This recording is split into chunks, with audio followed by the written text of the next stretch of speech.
Radio City Joke Studio, Joke Studio, Joke Studio. Welcome back. Radio city joke સ્ટુડિયોમાં આપનું સ્વાગત છે. ને કિશોર કાકાને બહુ ઠંડી લાગી ગઈ છે. જો ઓહો, તે લાગે જ ને. પણ બાકી તું વિચાર, મારા જેવો માણસ એક્સપ્રેશન લેસ બેઠો હોય કોઈ દિવસ, મોઢે ઇસ્ત્રી કરી હોય એવું. પણ આટલો બધો તમારા સ્વભાવમાં બદલાવ આવી જાય છે આમ શિયાળામાં એવરી ટાઈમ? દર શિયાળામાં મેં શાંત થઈ જાઉં છું. એવરી વિન્ટર અમારા સોસાયટીમાં છે ને તાપણું કરવાની પ્રથા છે.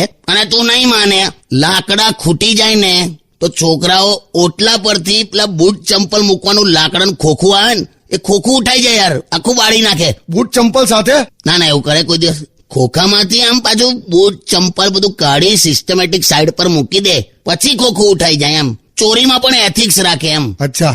હવે આ લોકો ચોરી જાય છે તો પણ મેં કઈ બોલતો નહીં. કેમ ખબર? કેમ? ઠંડી છે ને યાર. પણ આવું તો ના કરાય ને.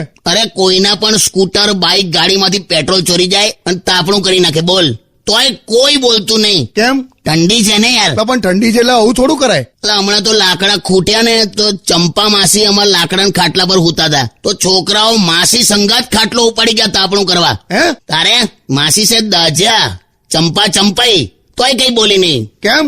ઠંડી છે ને યાર. તે બહુ કરી લા તમે તો યાર. ટૂંકમાં તને ખ્યાલ આવી ગયો ને? હા, ખ્યાલ આવી ગયો કે આવું કશું જ થયું નથી, ખાલી ઠંડી કેટલી છે એવું તમે સમજાવવાનો પ્રયત્ન કરો છો એમ ને? હા, એટલે ખ્યાલ આવી ગયો ને તને? હા ભાઈ, હા. સોંગ સાંભળો.